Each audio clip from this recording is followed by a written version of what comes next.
After 2 days of off-road riding and wild camping, one night in Murghab Pamir hotel was a real blessing. Honestly, it could be the case that I needed more time to rest, but who could resist what Tajikistan was offering? To make it simple, and I mean you could see that in last 2 episodes, Tajikistan is off-road paradise with at least 4 routes that are must-see and do. Tavildara Road, Waken Valley, Pamir Highway, Wakhan Valley, with of course, as you will see, many options in between. So far I did first 2 mentioned. Behind me are 4 days full day off-road driving.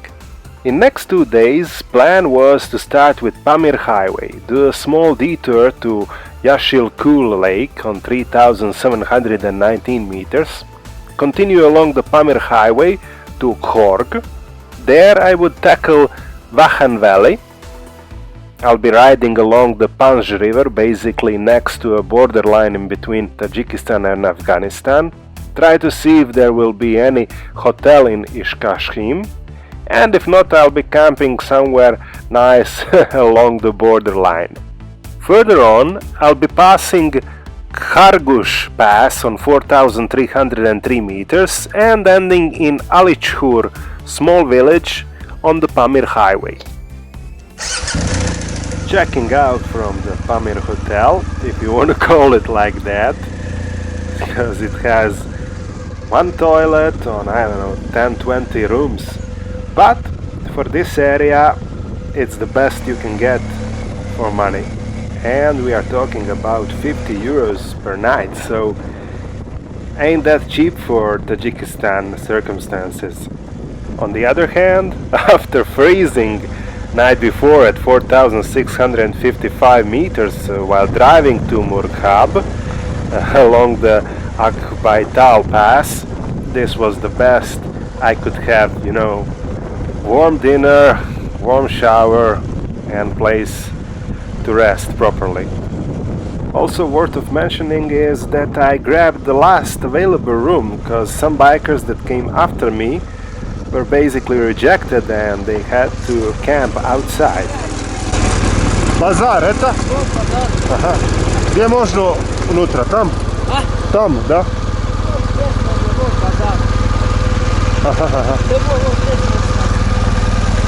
То тоже так, да? Тоже есть, да.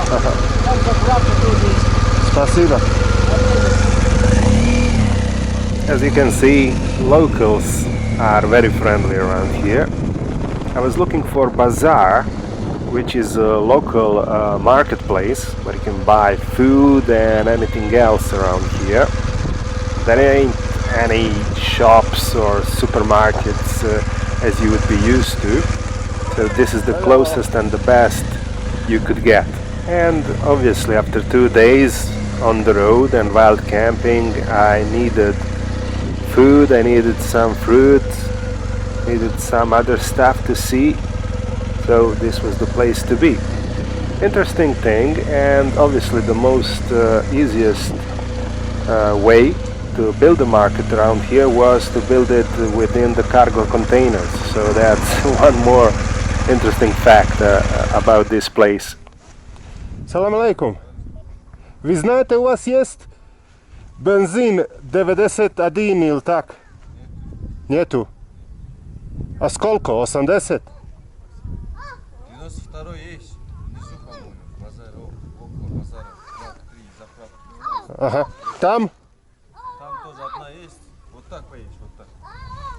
Там в базаре спроси, покажет тебе. Ага. Obviously, on my broken Russian language, I was looking for some fuel, the proper one with the right level of octans. У вас 92 есть? А что есть? Нету. Ага. А у кого есть? Там. Спасибо. 80 octans fuel was out of the question because that I've been using in Uzbekistan and motorcycle was in a bad condition, so I was looking something above 90. Здравствуйте. Салам алейкум. Бензин у вас есть? А кои? 92, 90... 92. So I'm trying to understand if he said correctly 93 octaves. Нет, марка, If it's марка. the case, yes, I want to buy it. Окей, окей, это хорошо, да.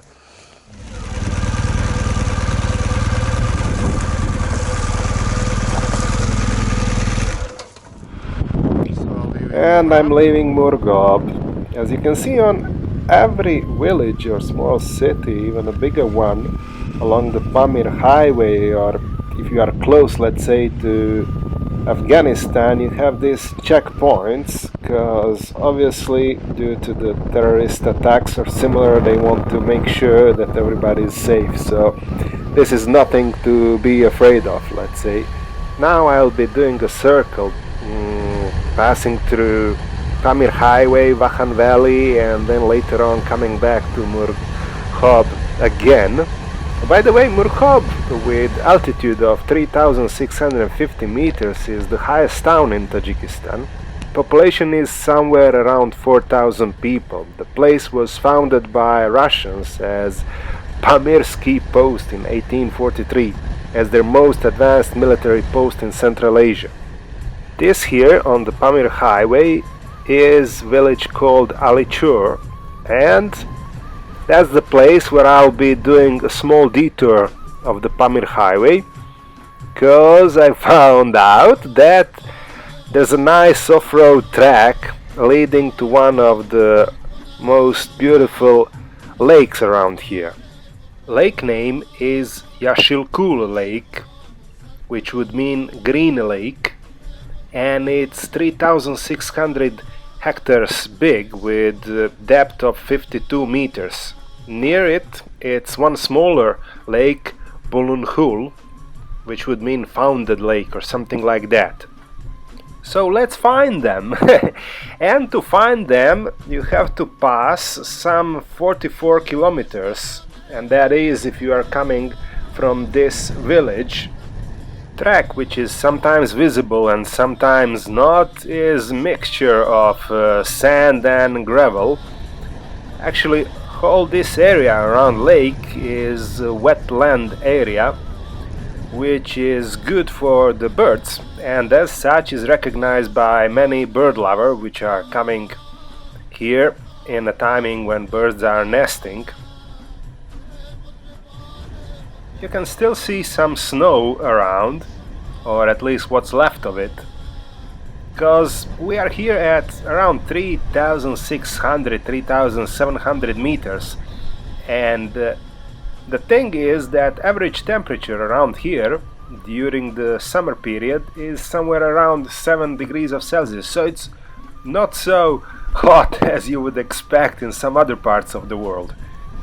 In any case, I would say that this is as good as you can get, at least for the temperature range, for nice off-road driving around here.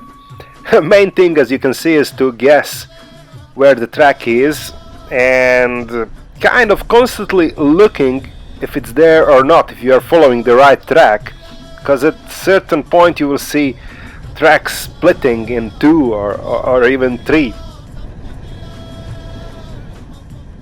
Obviously more people were living here before. Now in certain cases like this one you could see only ruins around here. There will be some villages ahead of us, but only few people are living there, and I would guess that they are there only on a seasonal period. Here I was thinking that as well there won't be anybody, but I saw some people hanging around with some animals, so as I'm saying, they're probably here during the summertime, and then during winter time they are moving like nomads in some other parts. As soon as you are seeing a river, water of any kind, surrounding area might be a little swampy or similar. That's why I slowed down, but in this case it was a place to rest the bike for a moment. I was mentioning before in other clips, driving on this kind of altitudes is not something that is comparable to driving at normal altitudes. Plus, if you have more than few days of off-road driving, then your body is, almost wasted. So to have some kind of equilibrium in between, resting and driving, that would be nice. Sometimes people, as well as me, are overestimating ourselves and driving until we hit the wall, so to speak. Plus, it's hard to tell when enough is enough, when it's better to stop or to rest. It's very much individual issue. Are you in a good shape, good physical form, how eager you are to do something, concentration, and so on and so on. All this plus tight or relaxed schedule on the road trip can make a difference. I was spending my time in Dushanbe, basically burned more than few days over there, and I wanted to restore those days. So sometimes it's working out, sometimes it doesn't. For me to get the agreement with myself is easy. If there was a group going on this kind of a voyage, then it would be, democracy, voting, what we're gonna do.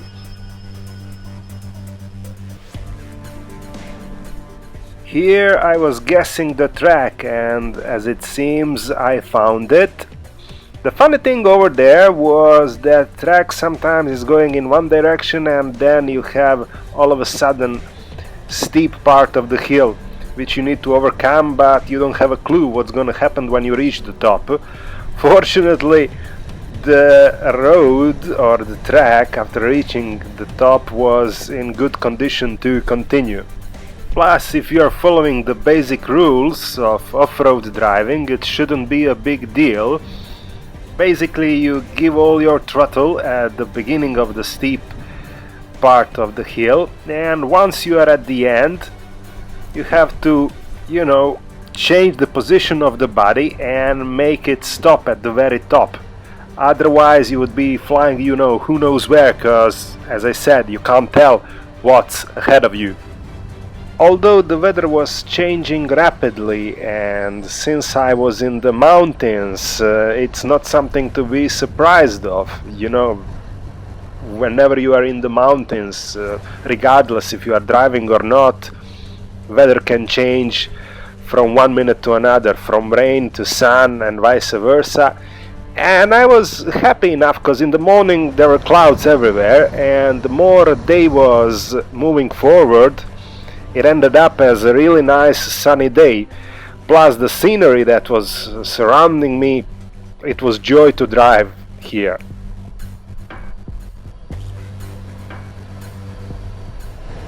As you can see, it's worth of doing this detour.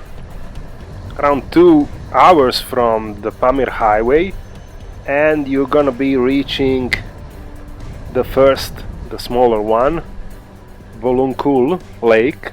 This one is only 3,900 hectares big, and the maximum depth is around 6 meters.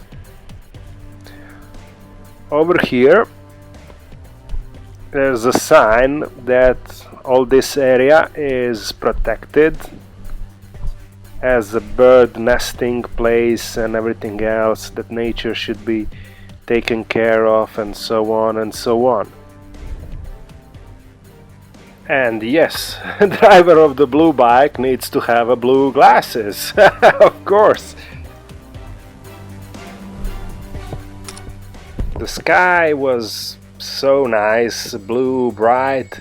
I was enjoying, and I would say it was a perfect place for camping, wild camping of course, but as I was planning I had something else in my mind. Plus this lake was close to Yashilkul village, and I wanted to, enjoy nature and surrounding on a little bit different level. Here is a usual nomad tent called yurta. As it's written here, it was built up as some kind of a museum with the help of United States of America, USAID organization, but unfortunately it was not opened, so I moved forward. I moved forward to the lake and to the place where I'll be camping. The most interesting thing about this place is that it had a thermal spring which I could enjoy. You know, thermal spring, a small wellness on 3,700 meters, made and placed there only for person who would be there, and I was happy enough that it was only me.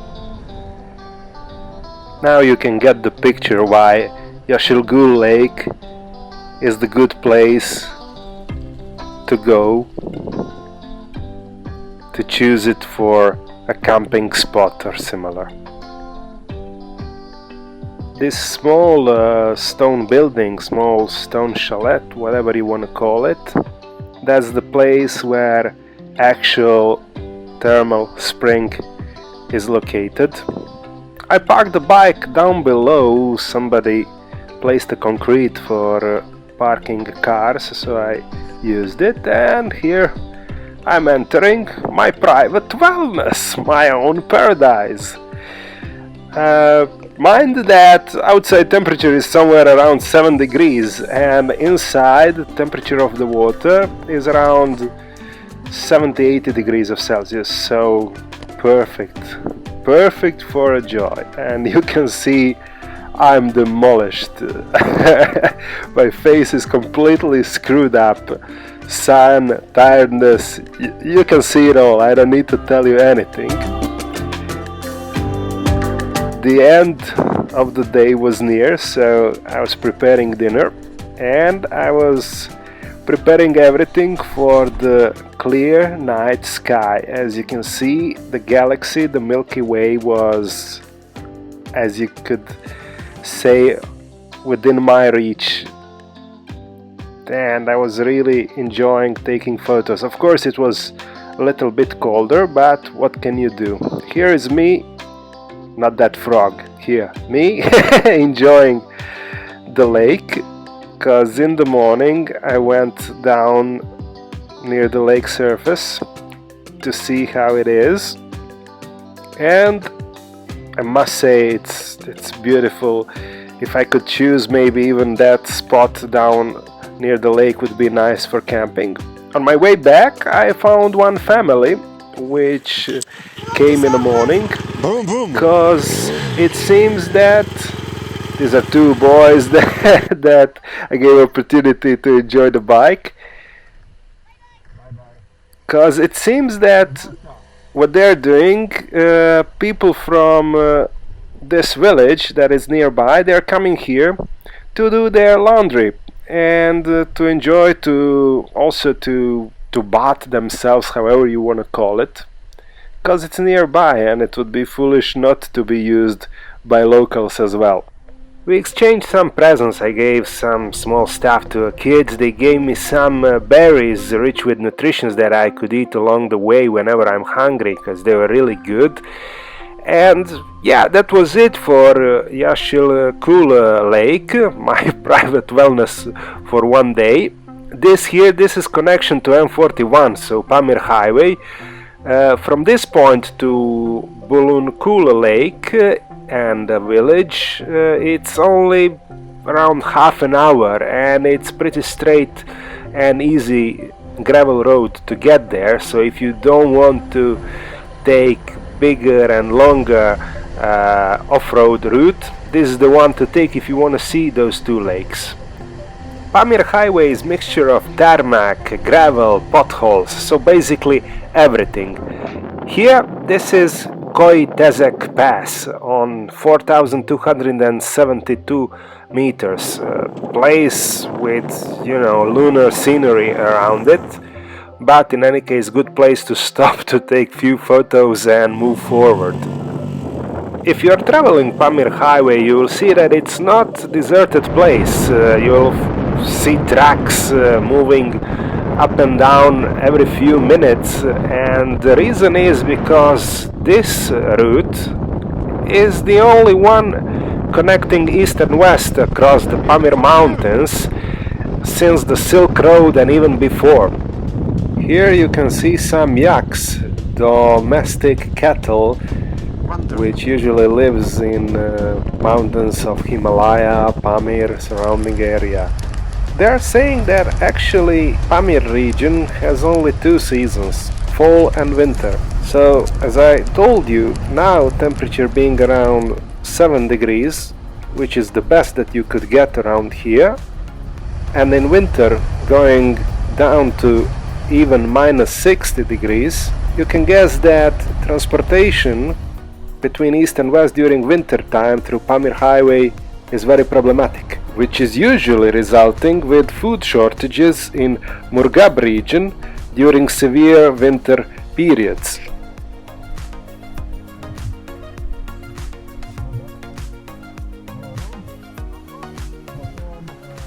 Checkpoint was basically meaning that I'm entering a city, in this case Khorog, capital of Gorno-Badakhshan autonomous region, and that meant good meal, and that meant buying some stuff or checking some stuff that were missing or not working properly.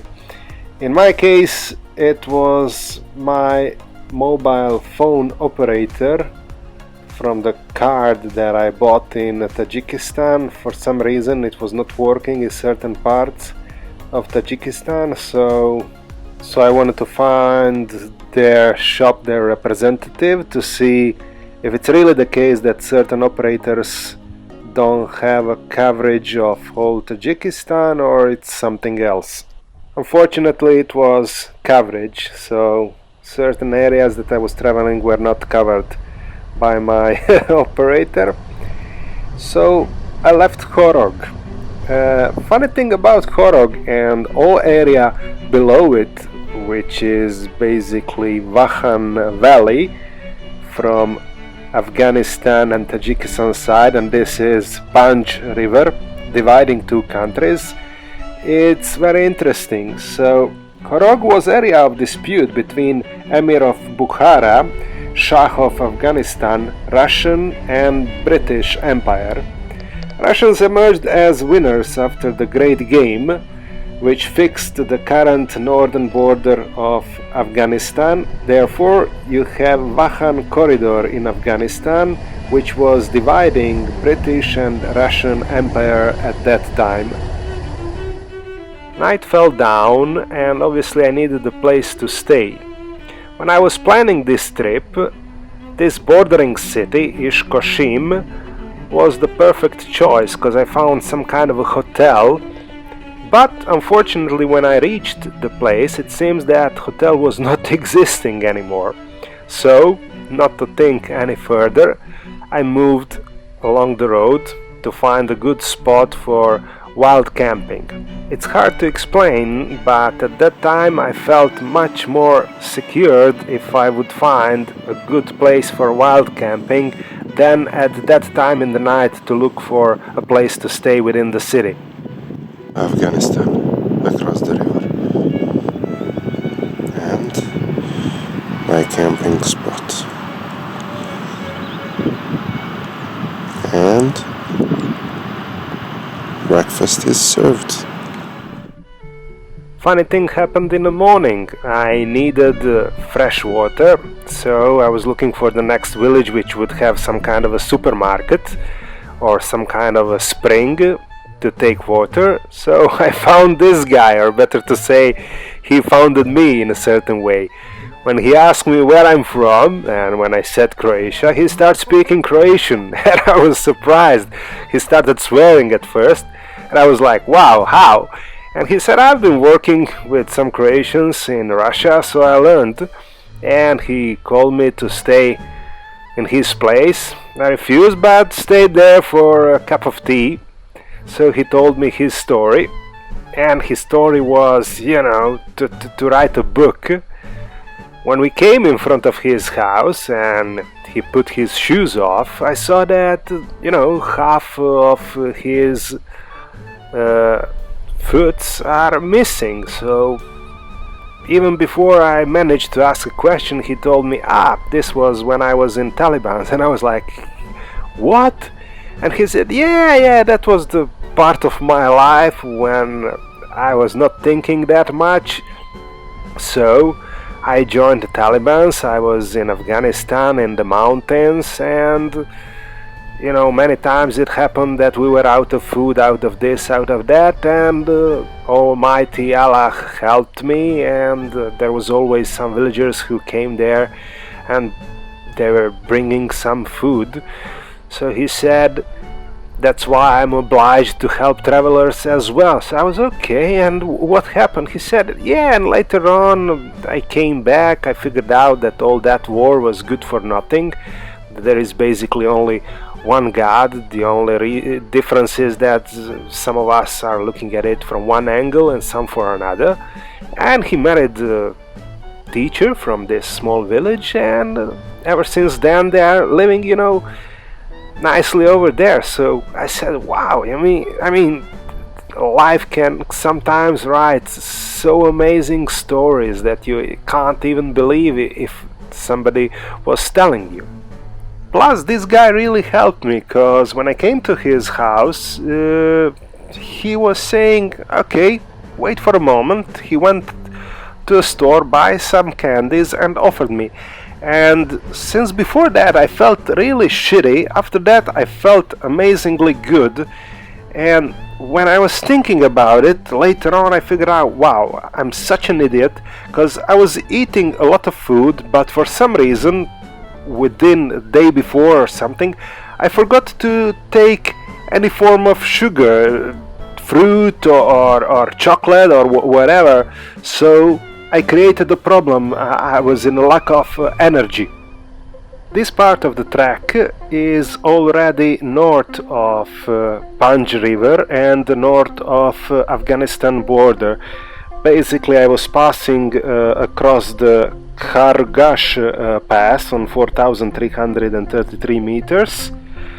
Here, this was a nice situation.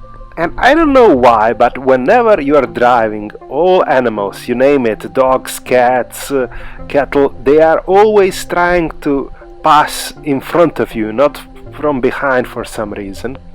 In any case, the next stop was to reach a small village, Alichur, where I would get some fuel and get some place to sleep.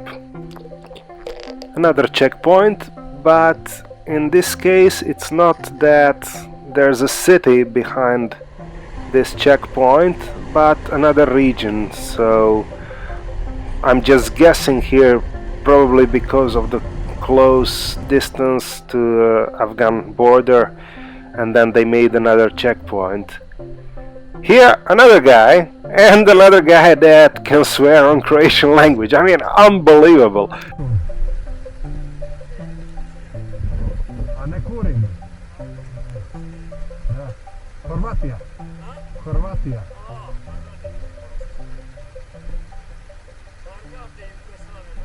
Da. Dečko materinu. Da, da.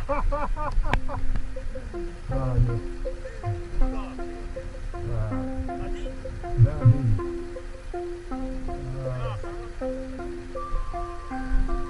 Ja cigaretu nije. Başka birisi. Хороше за здоров'я. Не, курить. До свидания. Спасибо. It's amazing how swearing is the first thing that people usually pick up from another language. This here is Yashilkul Lake, and that red spot over there is all-wheel drive RV. So plenty of ways to travel: bicycle, motorcycle, RV, whatever, walking, mixed together with a little bit of goodwill to travel, and there you go, you can go wherever you want. Here I'm back on tarmac, which means only one thing, that I'm very close to my destination, Alichur, a small village where I will be filling my fuel tank and where I'll be finding a good place to crash down to sleep. Yeah, 2 days to do a Pamir highway and Waken Valley. And this small guy, if you can take a look, he's wearing trousers with BMW sign on it, which could mean only one thing, that I arrived on the proper place.